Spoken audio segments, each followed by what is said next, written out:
Hello students, welcome back to my channel. आज मैं आपके लिए लेकर आया इंपॉर्टेंट वीडियो जो कि रिलेटेड है आपके पॉलिटिकल साइंस कोर्स से। जो बच्चे बीए प्रोग्राम थर्ड ईयर कर रहे हैं एस वेल रेगुलर एनसीवीएफ से, यानी कि जो सेकंड ईयर को क्लियर करके अभी थर्ड ईयर में आए हैं, उनके लिए वीडियो बहुत इंपॉर्टेंट है। आज मैं आपको डिस्कस करने वाला हूँ सिलेबस का 2021 का थर्ड ईयर का बीए प्रोग्राम थर्ड ईयर का एसओएल रेगुलर या एनसीवीएफ वाले पॉलिटिकल साइंस अंतर्राष्ट्रीय संबंध। आज हम इस सिलेबस को डिकोड करने वाले हैं। क्या क्या आएगा आपके एग्जाम में पूरी डिटेल में आपको बताऊंगा। ये लेक्चर 1 है मेरा बीए प्रोग्राम थर्ड ईयर वालों के लिए पॉलिटिकल साइंस का। अब वीडियो लगातार आती रहेगी, ठीक है ना, और चैनल से जुड़े रहिए। और अगर वीडियो पसंद आए तो प्लीज़ वीडियो को लाइक जरूर करें। और जो बच्चे नए हैं चैनल पर, मैं उनसे रिक्वेस्ट करूंगा चैनल को सब्सक्राइब कर लें, प्रेस कर लें बेल आइकन को ऑल नोटिफिकेशन में, ताकि आपको हमारी वीडियो की नोटिफिकेशन मिलती रहे। चलिए शुरू करते हैं। देखिए जो आपका सिलेबस है थर्ड ईयर वालों का, यहाँ पर जो आपकी जो बुक लगी हुई है इस बार वो है अंतर्राष्ट्रीय संबंध। पॉलिटिकल साइंस में इंटरनेशनल रिलेशन के ऊपर आपकी जो है थर्ड ईयर में टॉपिक्स हैं सारे के सारे, ठीक है। तो हम पहली बात करें, जो पहली यूनिट है वो है अंतर्राष्ट्रीय संबंध, यथार्थवाद, नव यथार्थवाद तथा नव उदारवाद। देखिए मैंने पूरी डिटेल में नहीं लिखा है, मैंने मेन टॉपिक लिख दिया है, यूनिट का नाम लिख दिया आपके चैप्टर का। अगर इसमें मैं बात करूं तो इसमें बहुत सारी चीज़ें आ जाती हैं, जैसे जो यथार्थवाद का स्वरूप है वो क्या है, अंतर्राष्ट्रीय संबंध में अभिनायक की क्या भूमिका है, जैसे अंतर्राष्ट्रीय संबंध में उपागम क्या होते हैं, अध्ययन का महत्व क्या होता है, ठीक है ना। और हम कह सकते हैं उदारवाद की पृष्ठभूमि क्या है, नव उदारवाद की पृष्ठभूमि क्या है, नव उदारवाद के मूल विषय क्या है, नव यथार्थवाद के या हम कहेंगे नव उदारवाद के बीच में क्या अंतर है। तो ऐसे बहुत सारे टॉपिक हैं जो इसके अंतर्गत आ जाते हैं, जिनके ऊपर मैं वीडियो बनाऊंगा, ठीक है। जैसे इसके साथ साथ और इम्पोर्टेंट टॉपिक हम क्या है, अंतर्राष्ट्रीय व्यवस्था की अराजकतावादी प्रकृति क्या है, शक्ति का बंटवारा कैसे होता है, गैर राज्य संगठनों की भूमिका क्या है।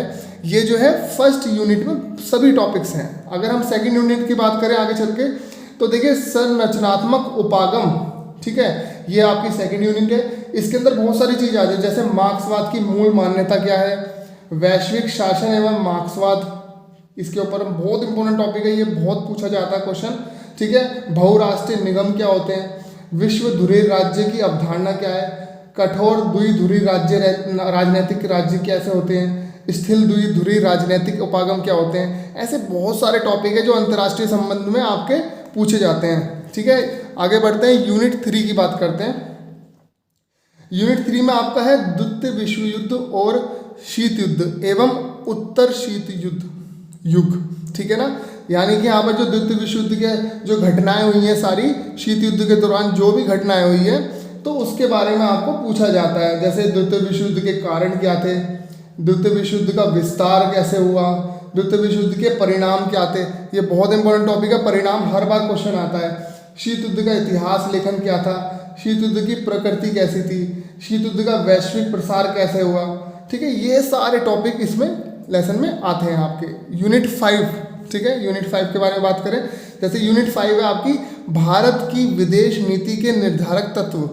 देखिए इस यूनिट में से सबसे ज़्यादा आपके एग्जाम में पूछा जाएगा, ठीक है ना, और हर बार सबसे ज़्यादा पूछा जाता है भारत की विदेश नीति के निर्धारित तत्व कौन से हैं, गुट निरपेक्षता नीति तथा भारत एक उभरती शक्ति, इसके बारे में चर्चा कीजिए। इस तरह से क्वेश्चन आता है आपका, ठीक है ना।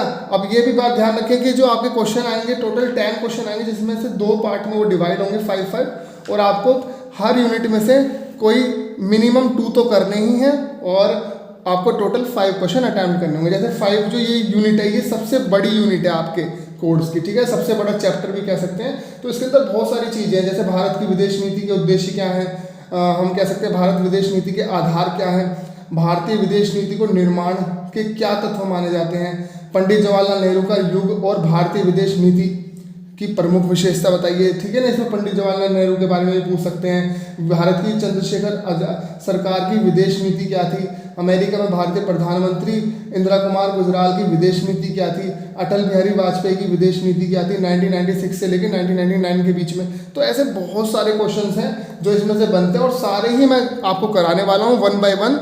वीडियोस लगातार आती रहेंगी, चैनल से जुड़े रहिए, ठीक है ना। और वीडियो पसंद है तो लाइक जरूर कीजिए। आगे बढ़ते हैं, यूनिट 6 की बात कर लेते हैं। देखिए यूनिट 6 जो है वैश्वीकरण का अर्थ और आयाम है, ठीक है, बहुत इंपॉर्टेंट है ये भी।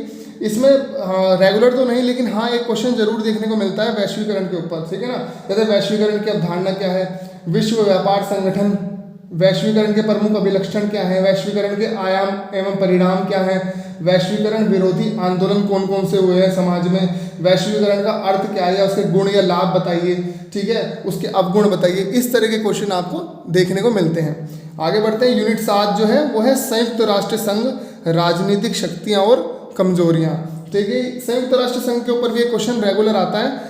संयुक्त राष्ट्र संघ में हम देख सकते हैं ऐसे क्वेश्चन बन सकते हैं जैसे संयुक्त राष्ट्र संघ के प्रमुख अंग कौन से हैं, अंतर्राष्ट्रीय संगठनों की ज़रूरत क्या है, ठीक है, अगर ये संयुक्त राष्ट्र संघ जैसे संगठन हैं तो इनकी क्या ज़रूरत है, क्यों बनाए गए हैं, समाज में क्या विशेषता है इनकी, इनका गठन कैसे हुआ, इनकी कमजोरियाँ क्या हैं, ये सब 7 यूनिट में पूछा जाता है।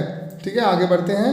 यूनिट 8 में नारीवाद, परिप्रेक्ष्य, महिला सशक्तिकरण। देखिए इसमें क्या है कि इसमें पूछा जाता है जैसे J.M. टिंकनर जो एक व्यक्ति थे, विचारक थे, तो उनके दृष्टिकोण के बारे में पूछ लिया जाता है। नारीवादी सिद्धांत का निर्माण कैसे हुआ ये भी पूछ लिया जाता है, या ऐसे पूछ लिया जाता है भारतीय दृष्टिकोण क्या रहा है महिलाओं के प्रति, महिला सशक्तिकरण कैसे रहा है, नारीवादी एवं अंतर्राष्ट्रीय संबंध क्या है, ठीक है, नारीवादी आंदोलन और अंतर्राष्ट्रीय संबंध क्या है उसका, ठीक है, नारीवादी विचारधारा क्या है, ये सब पूछा जाता है।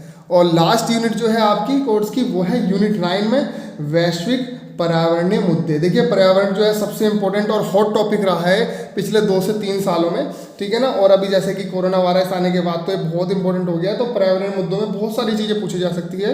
इस बार ऐसा भी हो सकता है कि हमारे संबंध दूसरे देशों के साथ कैसे रहे हैं, हमारे पड़ोसी देशों के साथ, उसके ऊपर भी क्वेश्चन आ जाए इसमें। जैसे इसमें बहुत सारे क्वेश्चन बने हैं पुराने पिछले ईयर्स में बताऊँ तो आपको, जैसे जीवाश्म ईंधन को कैसे बचा सकते हैं हम, प्रदूषण को कैसे रोक सकते हैं, वैश्विक तापमान का क्या अर्थ है, उसे कैसे रोका जा सकता है, जैव विविधता क्या है, सतत विकास क्या है, और भी मैं बताऊं तो क्योटो प्रोटोकॉल 1997 की जो संधि है अंतर्राष्ट्रीय राजनीति में क्या प्रभाव डालती है, पर्यावरण और भारत क्या इस समय किस मुकाम पे खड़े हैं। तो इस तरह के क्वेश्चन बहुत सारे बन सकते हैं आपके एग्जाम में, ठीक है ना। और जो सभी क्वेश्चन मैं कराऊंगा सारी यूनिट में कराऊंगा। आई होप आपको समझ आ गया होगा, आपका सिलेबस मैंने डिकोड कर दिया है, ठीक है ना। काफ़ी कमेंट आ रहे थे बच्चों के कि सिलेबस बताइए, तो अब इसके बाद तुरंत मैं आपको इंपॉर्टेंट क्वेश्चन की वीडियो बनाने वाला हूँ, और उसके बाद तुरंत मैं आपको पिछले साल का क्वेश्चन पेपर कराने वाला हूँ, जिससे कि आपके दिमाग में माइंडसेट हो जाएगा किस तरह के पेपर आता है, ठीक है ना। और प्लीज़ मैं आपसे रिक्वेस्ट करूँगा लाइक ज़रूर करें अगर आपको वीडियो पसंद आई हो, और जो पहली बार बच्चे आज चैनल पर आए हैं मैं उनसे रिक्वेस्ट करूँगा कि चैनल को सब्सक्राइब कर लें। मैं अपने चैनल पर सभी सब्जेक्ट से रिलेटेड कोर्स कराता हूँ, Hindi, English, political science, education, English, globalisation, environmental science, सभी सब्जेक्ट के कोर्स आपको मिल जाएगा, ठीक है ना। और अगर आपको कोई भी बुक्स और गाइड 10 ईयर परचेज करना है, आपके नियर बाय नहीं मिल रही है किसी भी कंपनी का, तो हम वो भी आपको उपलब्ध कराते हैं, ठीक है। सिंपल सा हम आपके घर तक डिलीवर कराएंगे, ठीक है। उसमें आपका जो बुक है उसके MRP प्लस डिलीवरी चार्ज जो है हमारे 70 रुपीज़ है, ऑल ओवर इंडिया हम आपको गाइड उपलब्ध कराएंगे। अगर आपको चाहिए तो प्लीज़ आप हमें कमेंट कर सकते हैं। और अगर अभी तक आप हमारे सोशल हैंडल्स पर नहीं जुड़े हैं, टेलीग्राम, इंस्टाग्राम और फेसबुक पर, तो उनका लिंक आपको डिस्क्रिप्शन बॉक्स में मिल जाएगा और चैनल का अबाउट सेक्शन में मिल जाएगा, आप वहाँ भी हमें फॉलो कर सकते हैं। नई वीडियो के साथ मैं जल्द आपसे मिलता हूँ, तब तक के लिए बाय बाय।